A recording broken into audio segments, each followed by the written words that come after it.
چونکہ وہ مولائے کائنات ہے, مشکل کشا ہے. اور خدا کی قسم حضرت علی کا کیا کہنا کہ حضرت عمر کو کبھی کبھی مسئلہ پیش آتا تو آپ حضرت علی سے حل کروایا کرتے تھے. میرے بزرگوں, دوستوں, صحابہ کے بیچ میں جنگیں ہوئیں, لیکن آج ان جنگوں کو لے کر ذکر کرنا اچھی بات نہیں ہے. اب کچھ لوگوں کے پیٹ میں درد ہوتا ہے کہ یزید ان کا بیٹا تھا. اب یزید ان کا بیٹا تھا, اس میں ان کی کیا غلطی ہے؟ شیخ عبد الوہاب رحمۃ اللہ علیہ بہت متقی ولی اللہ گزرے, ان کا بیٹا محمد بن عبد الوہاب وہابی فرقے کا بانی. تو بیٹے کے گناہ باپ کے نام اعمال میں نہیں ڈالے جائے. ہزاروں صحابہ ہیں جن کے والدین کفر کی حالت میں دنیا سے گزرے, تو ان کے بچوں کا کفر ان کے والدین کو کیا نقصان پہنچائے گا؟ تو بہرحال یزید نے جو بدکاریاں کی ہے, ظلم کیا ہے, جفا کیا ہے, اہل بیت پاک کے ساتھ زیادتیاں کی ہے, یزید کے اوپر بے شک ہم لوگ یزید کو اہل سنت و جماعت سے خارج سمجھتے ہیں, نہ اس سے محبت کرتے ہیں, نہ اس سے محبت کرنے والوں سے ہم محبت کرتے ہیں.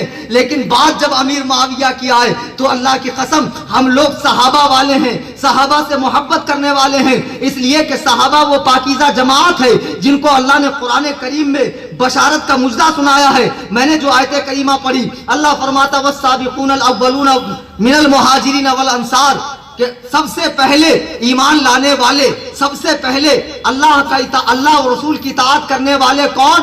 مہاجرین, مکے کے صحابہ. اس کے بعد کون؟ انصار. والذین اتبعوہم باحسان. پھر جو مہاجرین اور انصار کا اتباع کرتے ہیں, یعنی دوسرے صحابہ کچھ مہاجر ہے, کچھ انصار ہے, کچھ عشرہ مبشرہ والے ہیں, کچھ بیت رضوان والے ہیں, اور پھر کچھ دوسرے صحابہ ہیں. صحابہ میں مختلف گروہ ہیں. قرآن نے اب کیا کہا؟ والذین اتبعوہم باحسان, کہ جو ان دونوں کا اتباع کرے, یعنی تمام صحابہ. رضی اللہ عنہم ورضوا عنہ, اللہ ان سب سے راضی ہے, یہ لوگ اللہ سے راضی ہیں. وَأَعَدَّ لَهُمْ جَنَّاتٍ تَجْرِي تَحْتَهَا الْأَنْهَارُ, اللہ نے ان سے جنت کا وعدہ فرمایا ہے جس کے نیچے نہریں بہتی ہے. ذَلِكَ الْفَوْزُ الْعَظِيمُ, اور یہ کتنی بڑی کامیابی ہے. اللہ اکبر کبیرہ, اللہ اکبر کبیرہ. قرآن تو تمام صحابہ کو جنتی ہونے کی بشارت دے رہا ہے, اور افسوس کہ لوگ صحابہ کے بارے میں انگلیاں اٹھا رہے ہیں. ایک صاحب نے اعلان کیا پاکستان میں ہم امیر معاویہ کے نام سے مسجد بنائیں گے. ان کی تنظیم کو دہشت گرد قرار دے دیا گیا. میں کسی تنظیم کی حمایت نہیں کر رہا, لیکن ایک بات میں پوچھنا چاہتا ہوں, کیا یہ انصاف کا تقاضا ہے؟ تم اپنے آپ کو سید کہتے ہو, پیرا مرشدہ حضرتہ بولتے ہو, نیاز کرتے ہو, فاتحہ کرتے ہو, سارے کام سنیوں جیسے کرتے ہو. حیدرآباد میں آج اہل قرآن بڑھ رہے ہیں, دیوبندی بڑھ رہے ہیں, اہل حدیث بڑھ رہے ہیں, مہدوی بڑھ رہے ہیں, قادیانی بڑھ رہے ہیں. ان کے لیے تم نے کیا کیا مجھے بتاؤ؟ کبھی تم نے تبلیغیوں کا اجتماع روکا؟ نہیں روکا. تم نے میری تقریر روکی حیدرآباد میں, کبھی وہابیوں کی تقریر روکی, کبھی تم نے وہابیوں سے مناظرے کیے, وہابیوں کا کفر عوام کے سامنے کھول کر بیان کیا.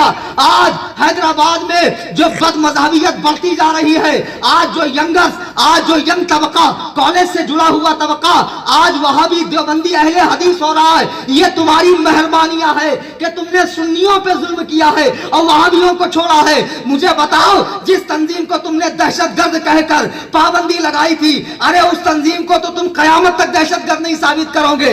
ارے وہ تو بیچارے اتنے میٹھے ہیں کہ وہ تو پگڑی ہری ہری پہنتے ہیں جو امن کی نشانی ہے, شانتی کی نشانی ہے. گنبد خضرا کا کلر ہرا ہے, وہ تو بیچارے میٹھے ہیں, وہ تو کسی سے جھگڑا ہی نہیں کرتے. وہ دہشت گرد کہاں سے ہوں گے؟ لیکن جو دہشت گرد ہیں وہابی دیوبندی, کیا تم نے ان کے بارے میں کوئی کام کیا؟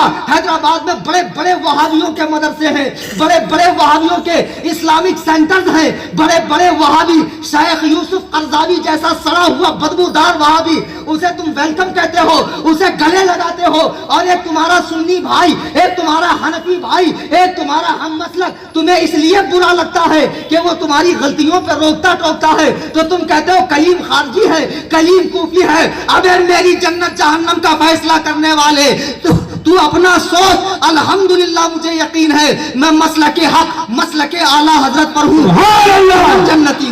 نعرہ تکبیر, نعرہ رسالت, مسلک اعلی حضرت, مسلک اعلی حضرت, مسلک اعلی حضرت. حضرات گرامی وقار, بات لڑنے جھگڑنے کی نہیں ہے. دیکھو آج کچھ پیر, کچھ خانقاہیں, کچھ مجاور صاحبان چادر شور مجاور, جن کی حیثیت اللہ کی قسم میں منبر رسول پہ علماء کی موجودگی میں اللہ کی عزت و جلال کی قسم کھا کے کہہ رہا ہوں، اردو نہیں بول پاتے، قرآن پڑھنا تو بہت دور کی بات ہے۔ اجمیر شریف میں ایک مجاور بیٹھ کر امیر معاویہ کو معاذ اللہ لان تان گمراہ کہہ رہا، ظالم بادشاہ کہہ رہا۔ ذرا سوچو، یہ قیامت کی نشانی نہیں؟ امیر معاویہ جس کے بارے میں اللہ کے نبی نے دعا فرمائی کہ اللہ کہ معاویہ کو حساب کا کتاب کا علم عطا فرما، وقیہ العذاب، معاویہ سے عذاب کو دور فرما لے، جس کو اللہ کے رسول نے دعا فرمائی ہو کہ اللہ معاویہ سے عذاب کو دور فرما لے، جو کاتب وحی ہے، مسلمانوں کا ماموں ہے، جس نے دنیا سے جاتے وقت کہا کہ رسول اللہ کے ناخن مبارک میری قبر میں رکھنا، رسول اللہ کے بال مبارک رکھنا، جو ایسا سچا پکا عاشق رسول ہو کہ جس کے دور حکومت میں اسلام دنیا کے کونے کونے میں پہنچا، دنیا کے کونے کونے میں پہنچا، جس نے حسنین کریمین سے محبت کی ہو، امام حسن کو بڑے بڑے تحائف دیے اور امام حسن نے قبول بھی فرمائے، لیکن آج دو کوڑی کا مجاور، چادر چور مجاور، آپ کو معلوم ہے نا، جو چادر چڑھتی ہے آپ کے آنے سے پہلے دکان پہ آتی ہے، تو میں کہتا ہوں کیوں آپ اپنا پیسہ گٹر کر رہے ہو؟ ارے سنی مدرسے میں لگاؤ، سنی مساجد کی تعمیر میں لگاؤ۔ آج سنیوں کی مسجدیں بن نہیں پاتی برسوں تک، اور وہابیوں کی دیکھو کہ راتوں رات میں مسجد کھڑی ہو جاتی، ان کو فنڈنگ ہو رہی ہے۔ میرے بزرگوں، دوستوں، خدا کے لیے اہل سنت کے مدرسوں پر دھیان دو، مساجد پر دھیان دو، لائبریری پہ دھیان دو، مکاتب پر دھیان دو، اہل سنت کا کام کرو۔